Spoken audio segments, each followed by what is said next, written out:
It's a great honor to be involved in this initiative. My name is Dennis Mukoya from Kenya. I work for a startup company, TITEC Solutions Limited, where I'm an owner.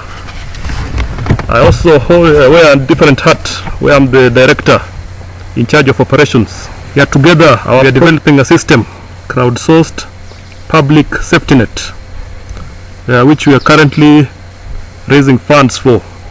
And this initiative will be a good platform in regards with that. This is in connection with our motto, enjoy technology. Thank you. This is in connection with some other project which you were to do, but we failed to do. It's actually in progress. It's for data service management, and the TITEC Solutions Limited is a venture. Core business is to promote access to information regardless of the availability of internet. TITEC offers hosting capabilities over Wi-Fi on 2 GHz frequencies. Services can thus be hosted at a local level, which is in preparation for the global move to IP version 6. In the pilot phase, TITEC plans to host a range of services spanning across health, security, governance, transport, e-commerce, data, and voice. In that project, we are to give access to healthcare, access to first aid tips for emergency responders, crowdsource information and accurately geolocate emergencies and alert authorities in good time, plot optimum access routes to emergency locations. Our other means for that project was the real-time reporting of security alerts to the police, automatically post alerts on security social media, crowdsourcing security information to map areas with high levels of insecurity and warn the general public. The third use for that project was to enable offline access to e-government services, i.e. business registration, update on progress on identification of passports and identification cards. The next use was the transport, plot optimum traffic routes through analyzing crowdsourced data on traffic, suggest best transport alternatives based on fares, expected time to the destination, map out available public lots to reduce traffic caused by stranded motorists, provide real-time data on availability of certain services and products at retail outlets, such as their prices, and making which will actually make shopping more effective. But then we reject the project to get it to the crowdsourced public safety due to perhaps the demands of security and attendant staff. A significant number of people lose their lives and possessions because very often volunteers don't know what to do in case of emergencies like fire outbreaks, accidents, rape, theft, robbery, medical emergencies, and high risk. For instance, a person could collapse next to you and you aren't sure what he or she is ailing from, and your first aid experience is limited, and you aren't sure which health care centers are nearby.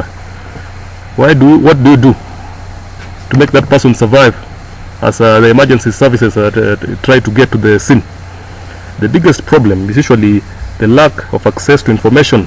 For instance, emergency procedure, lack of connectivity, delayed emergency response, and transport inaccessibility. We seek to promote this public safety not only in Kenya but globally. We intend to make this possible through our project, which works on the Internet of Things, using big data and available technology to make this a reality. We plan on deploying a mesh network that will offer wireless devices a communication channel and allow access through a mobile application. The mobile app can then be used to alert appropriate emergency response and help police, fire departments, medical response teams, including the general public. As a bonus, we'll offer business search engines that will allow people to easily locate products and services, as well as a data service that will allow people to chat or stream information on social media. With the mesh network deployed, users can connect to the network and install the app provided they are within range of the network. The users should have their own verified individual accounts. In case of occurrence of the aforementioned situations, the user can then go to the app and select the appropriate services, for instance, case study, to inform police closest to the area of the occurrence of gunshots and such occurrence. Police then acknowledge receipt of the report and send a team to the scene upon verification and acquisition of the coordinates to the scene. The app also alerts all other users within the vicinity to avoid the area.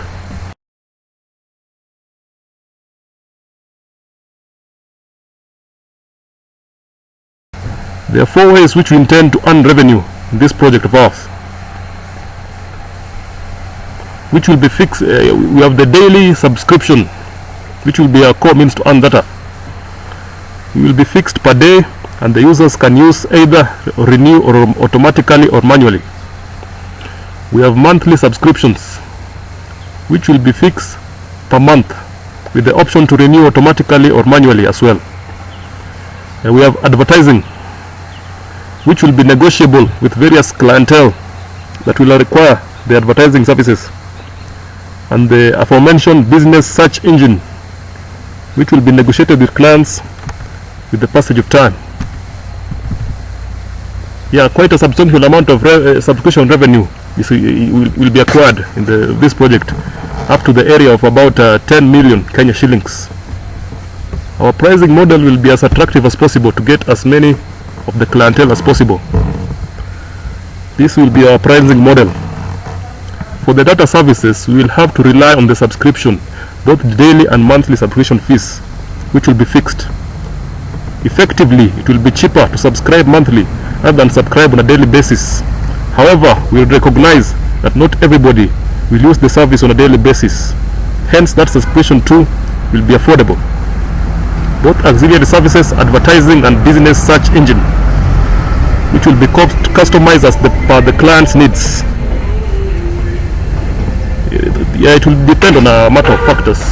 One will be the type of business you're doing, the type of advert required, and the frequency at which you do the business. Yeah, this is a good project which, if well implemented, will get great benefits to both the country called Kenya, the East African region, and the rest of Africa and the world. Our intended market includes every smartphone users, because as per 2013 or rather 2016, about 80% of Kenyans had access to a smartphone, and there is also a burgeoning number of tablet users. The commercial services will ever lie emphasis on commercial viable areas such as airports and malls, densely populated urban areas, and university and campus areas. We intend to reach our customers through an intense advertising campaign on social platforms, social media, print, audiovisual media. Our infrastructure will play a big role, since the Wi-Fi will also be visible to every person with a Wi-Fi enabled device. We plan on further diversifying the services offered to include others such as data sensors, and to get you more accurate data and voice solutions, as well as controlled internet services. We also plan on collaborating with other application developers to allow them a platform to roll out the Internet of Things solutions and applications on our platform. Yeah, thank you.